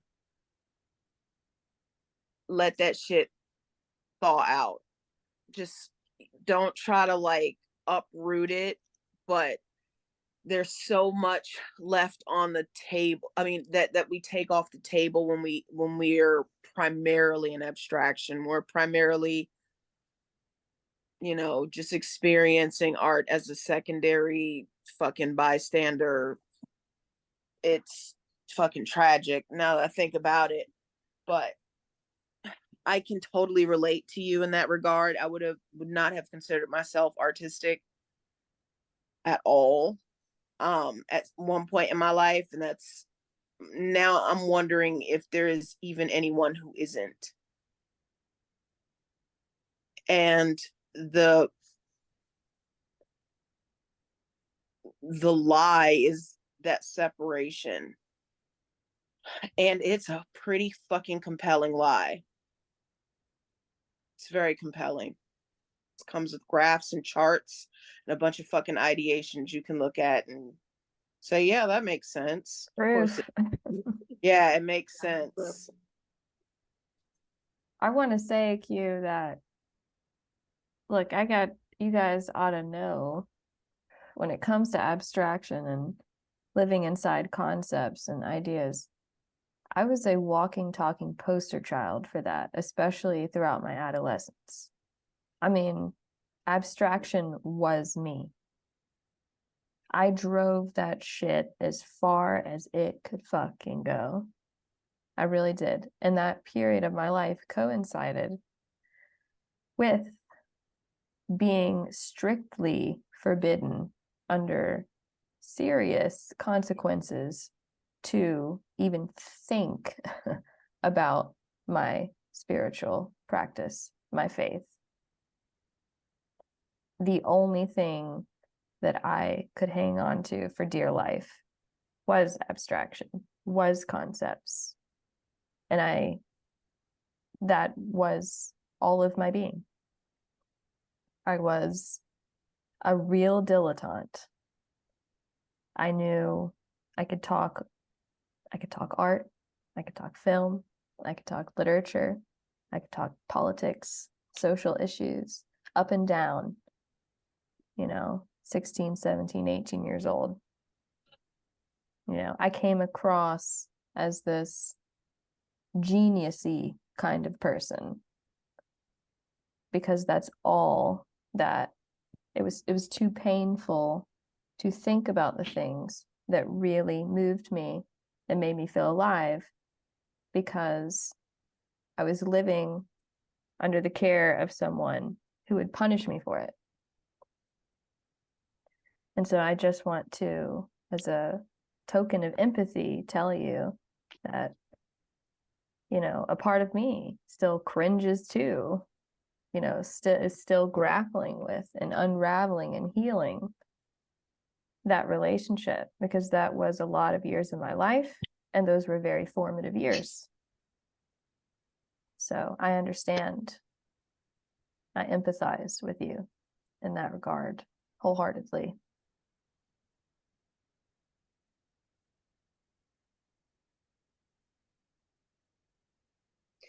And you may not think you're an artist, Raina, but you give off like arty ass vibes. I don't know if you know that or not. Oh God, that's like really that's funny. the thing that actually, like,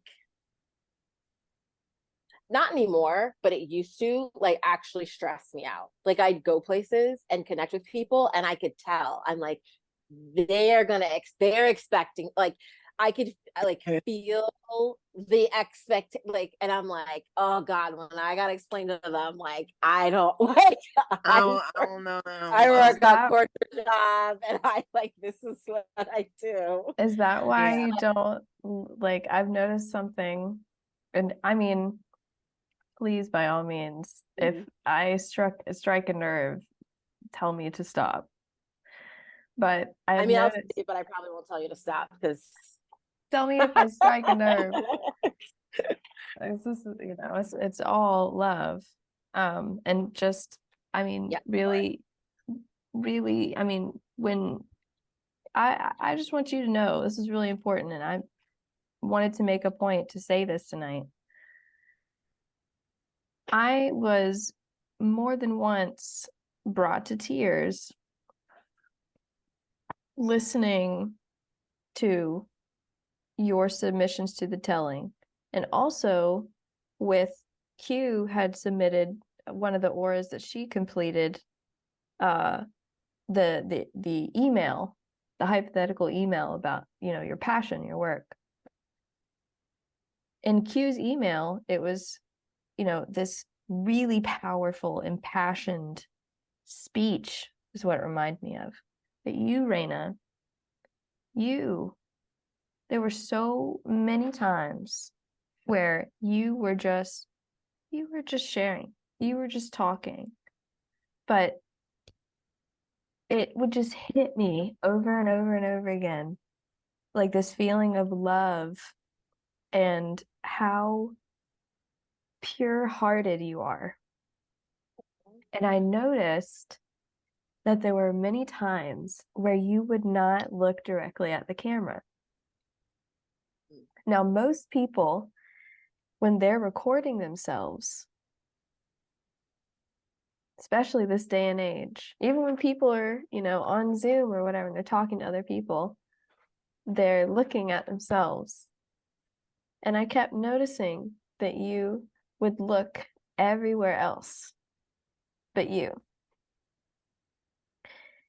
And it inspired a feeling and a thought. And how people say that there's this thing called fear of success. But we all know that doesn't really exist. We're not afraid of succeeding. We're not afraid of our own power. We're afraid of what we might be expected to do and what might happen as a result of that. And I truly believe that if you have people around you who are willing to be with you on what those fears are, that could be riding on the coattails of you really expressing some of these beautiful qualities that are just yearning to have full presence and expression in your being. I think that it would be nothing short of grand for everyone involved. Hallelujah. God, that's so nice. And I actually don't even know how to respond to that. I mean, I can like You don't have to hear it for Yeah. sure. Yeah. Yes, it's all Yes. love. But It's all love. I will say there is a bit of like, which is not a real expectation. It's the expectation that I believe other people have. So I don't think people really have any expectation. That's not true. I do believe people do have some level of expectation.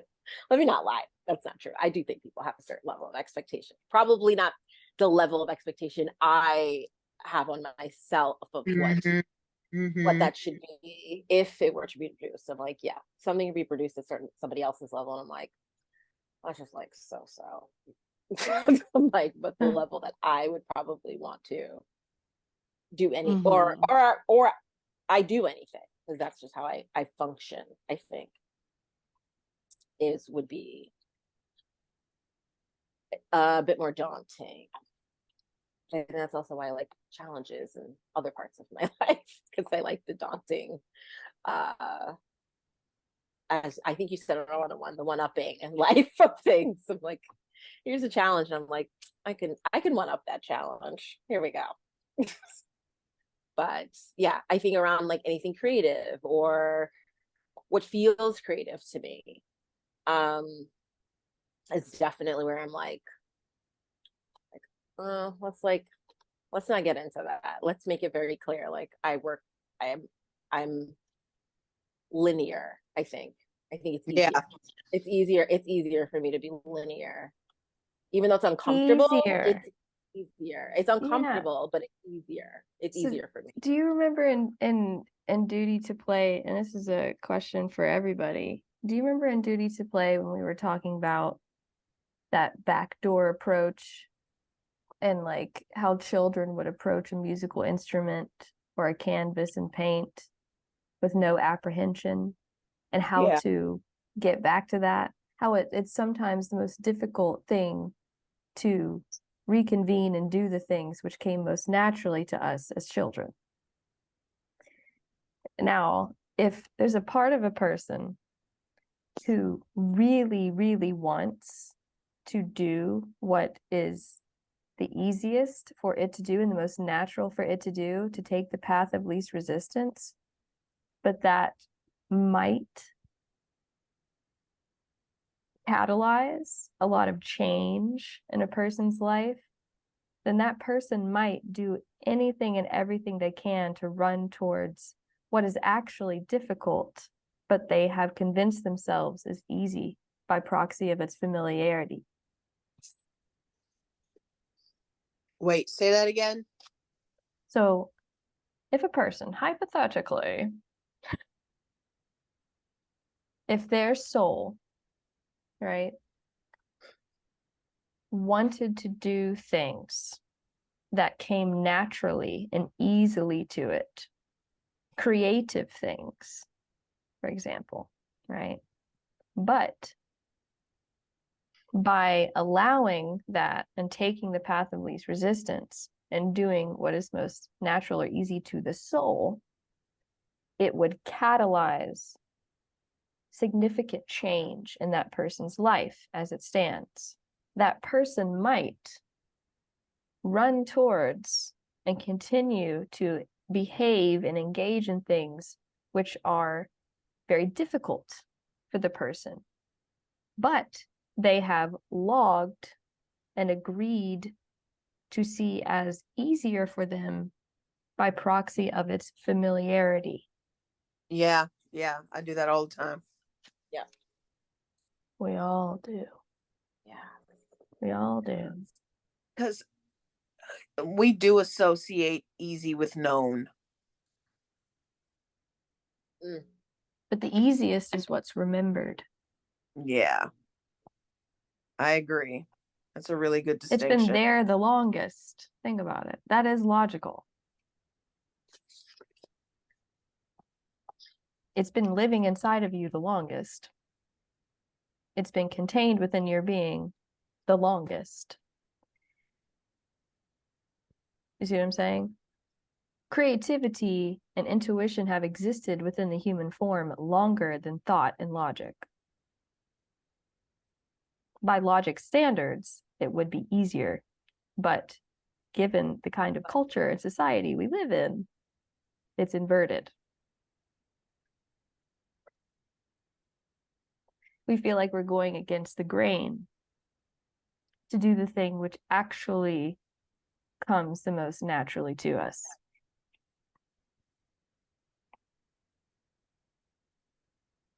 That's why we revere people like Rick Rubin. Yeah. Yeah. He's Yeah. simply doing what comes naturally to him. He is not trying to abstractly explain what he does or how he does it. He is simply directly doing it. He just does it. Yo, it's so funny how like the art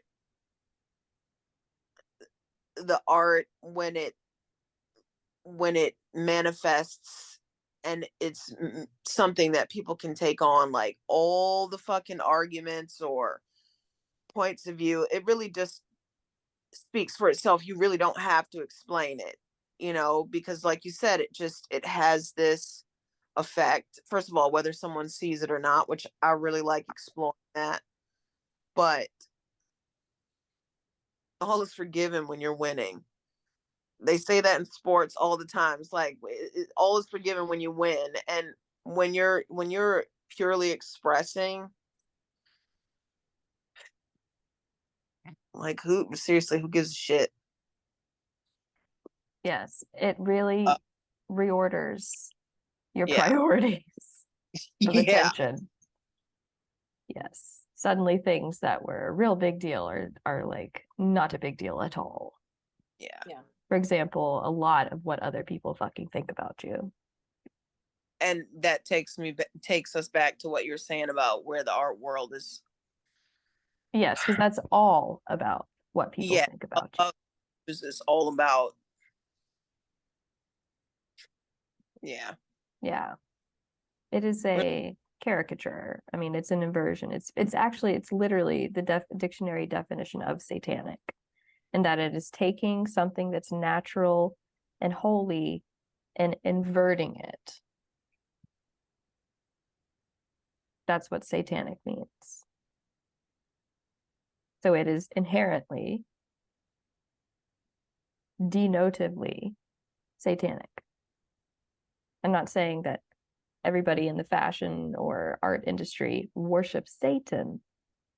I am saying that it is satanic.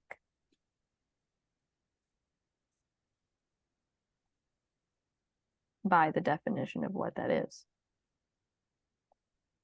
By the impulses that would move a person to take something and desecrate it. To remove it from its original intention. To the other extreme. All the way away from it. Talk about separation. Yeah, man.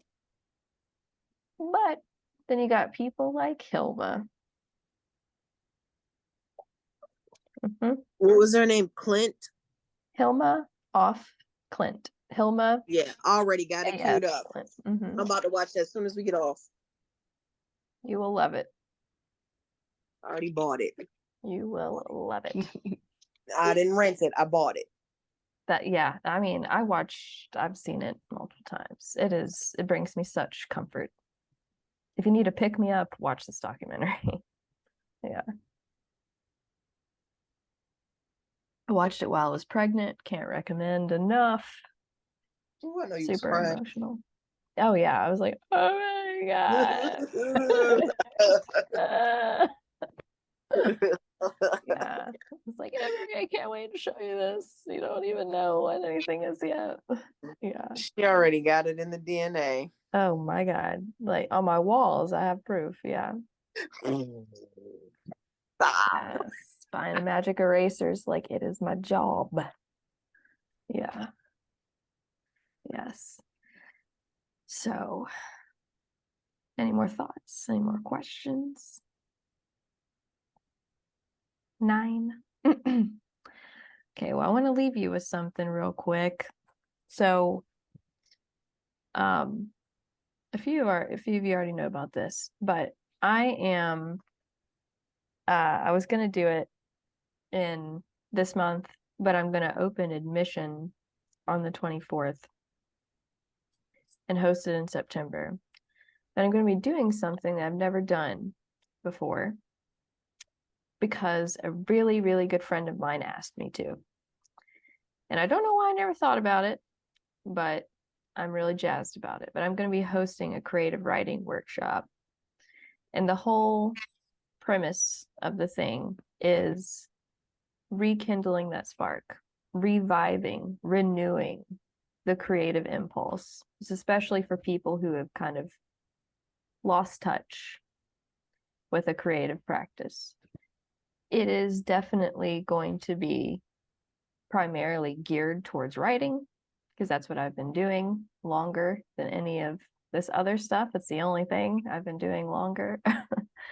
But it is kind of like romancing the work in the sense that it applies to any act of creation, whether it's business or art related in any medium. And so for everybody who, like all my people, like, you know, if you're on the Patreon or you're in one of my classes, 'tis $10. For people who are not, it is not $10. So if you'd like to be there, I would really, because the main thing is that I want this to be a really warm event. And so I cannot think of anything better than to have the people that are closest to me in my life there. So, yeah. Okay. Yeah, I'm doing that. And that's all she wrote. I'm into it. Sweet. It too. Sweet. Awesome. You know, I'll be there. Yeah, Yeah. man. Yeah, Yeah. man. Thanks, We'll be guys. there. Thank you, guys. Raina, Thanks a lot. Yeah. Raina, Yeah. dude, I need your phone number. Like, can I have it? Yeah. Right? Yes. Oh, I just oh, kind of feel, I it feels can- kind of weird. I can I don't bottle know you. the oh, number. while you guys are here, I promise it's the last thing. I know we all need to fucking watch Netflix and shit. So like, all right. So I've asked, I haven't made my way through all of them, but for, you know, my regular, like, you know, mentorship, whatever you call it, people, you know, for example, like Q Yeah, yeah. and Raina, maybe one day Trish, that I see regularly. I had this thought and I wanted to get your thoughts on it. What if once a month I got all those people together on Zoom? I kind of feel like that would be the coolest little potluck You think? doohickey. Because Yeah, all y'all are I love stuff like saying that. similar things, you yeah, know, but you don't know it. Especially yeah. like you guys know each other more than the other people I'm working with. And so you guys would be down for something like that? Fuck yeah.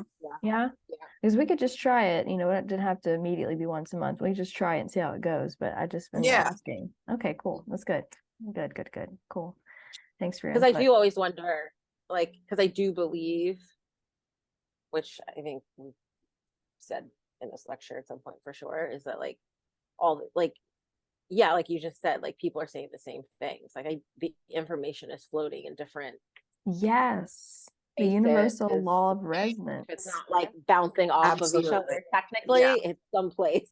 Yeah, Like, all you Yeah. guys are in some way, especially this past week, everybody's been like kind of saying, and I'm curious to see if it'll be the same for you, Raina, Everybody I've met with this past week has been saying almost the same kinds of things. It's pretty interesting. That happens sometimes, but I haven't seen it so Prominent. definitively and precisely. Yeah. And so I thought if we all got together, it could build a circuit, Yeah. you know, and strengthen that. So it'd be like a mixer. Call it the Minty Mixer. All I don't know, right, I'm sounds still working good. on I'm still working on the title, but And I don't know Work- about anybody work- else, but whenever I have like just pieces of information on anything like come through for myself, when I think that nyoka, I told you this like after like the first like lecture, like at the beginning of this year or whatever I did, is like it's a proximity thing for me for sure. And I know that there's like this like information all of a sudden it's not different, it's just clearer. Like yeah, there that's a like real I'm not getting phenomenon. it's literally just like clear after that. And I'm like, wow, how did that come through? Like I'll just be like journaling. I'm like, wow, that came through so clear all of a sudden. I'm like, what? Like, and then it'll keep Yes. coming through that clearly. So I People also can do. initiate you by proxy of you hearing their voice or being in their aura. Yeah. Yeah.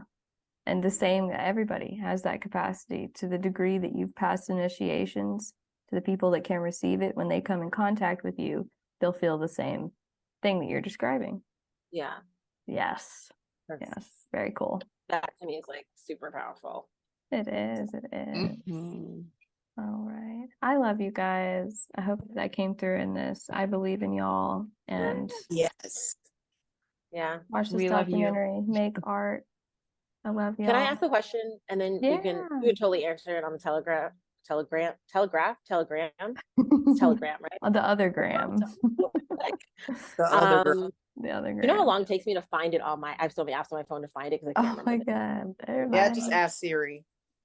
Yeah, It's there you ridiculous. go. But like when you added, because when I was looking, I saw it when I was looking. That's why I pinned it. Sorry, guys, I didn't realize I pinned for everybody. Pinned Helpful.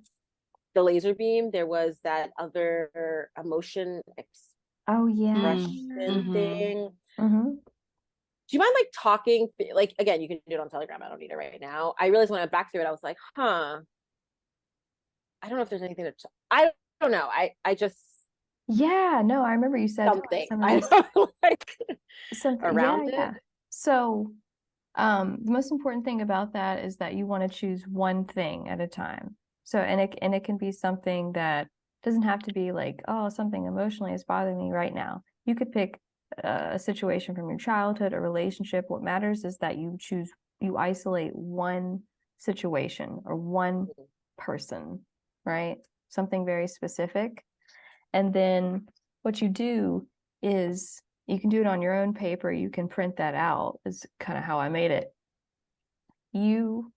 So you go through each of the 5 levels, and it's a writing exercise. You cannot do it any other way. You have to write by hand, right? So you can't type it. You have to write it. You go through and you express every thought and emotion relative to that level until you can find no other words that fit that level of emotion. And then you move on to the next one, and then the next one, and then the next one, and then the next one. And that's why at the top I've put some phrases to kind of like help get you started. Like, it made me so angry when, or I felt betrayed, just things like to start the process. But the most important thing is that you don't move on to the next level until you've completed each one, and that you stick to one at a time. Yeah. Okay, got it. Yeah, because I was like, I'm not really sure. Like, I wasn't sure how to start that, or if it was like different categories, but if it's one thing all the way through. Okay. Yeah. Each level. Think about it like a building. Like you're at the top of the building. In order to get down, you have to go down each flight of stairs to get out of the building. You know what I mean? Okay. Cool. Yeah. Yeah, man. Yes. Yeah. Yay. Well, thank you guys for going a little longer tonight with me. I appreciate it. No, that was awesome. Yes. Thank you so much. Thank you. Yes, You're so welcome. So It is good. my Have pleasure. a beautiful night. Yes, you too. Yeah. See you You next too. time. Bye. Bye. Bye.